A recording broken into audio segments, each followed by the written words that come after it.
15 August झेंडावंदन साजरा करण्याचा अधिकार संविधानाचे ठेकेदार, राजकारणी लोक, राजकारणी पक्षनेते लोक, पदवीधर, परिशिष्ट यांचा आहे.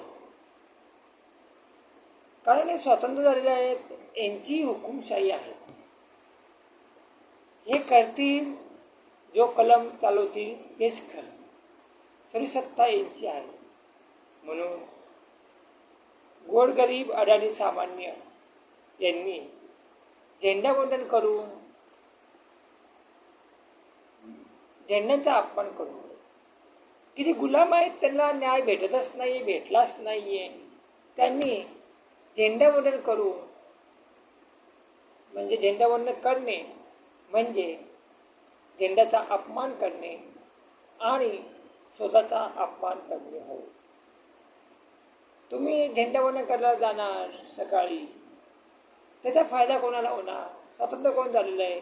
स्वतः ठेकेदार, राजकारणी, पक्षनेते, पदवीधर, प्रतिष्ठित.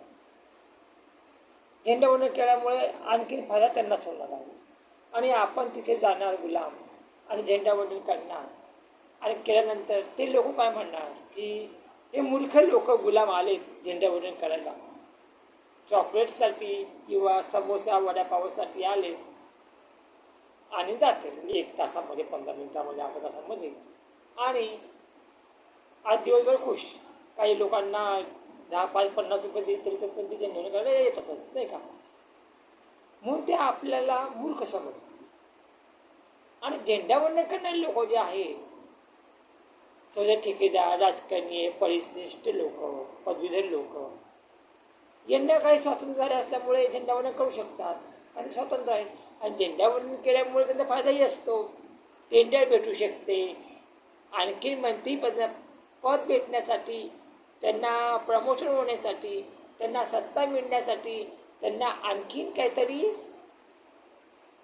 पब्लिसिटी होती, बरोबर ना? त्यांना मानधन वाढू शकतं, नाही का? कारण सत्ता त्यांच्या हातामध्ये. म्हणून झेंडावंदन ते आवडीने, खुशीने 26 जानेवारी, 15 ऑगस्ट करा झेंडावंदन, सारे जहाँ से अच्छा रही हमारा, सत्ता तो है हमारे हाथ में, हम करे सो कायदा, हुकुमशाही हमारी, बाकी के सभी गुलाम. म्हणून सांगायचं एवढंच की तुम्ही झेंडावंदन करून झेंड्याचा किंवा स्वतःचा अपमान करून घेऊ नका. आणि जे स्वतंत्र झाले ते तुम्हाला नावं बोटं ठेवतील आणि मुखात काढतील, याच्याकडे तुम्ही लक्ष द्या. सांगायचं एवढं, ज्या दिवशी तुम्ही पूर्णपणे स्वातंत्र्य व्हाल, तुम्हाला न्याय मिळेल, तेव्हा तुम्ही झेंडावंदन अगदी करू शकता. धन्यवाद.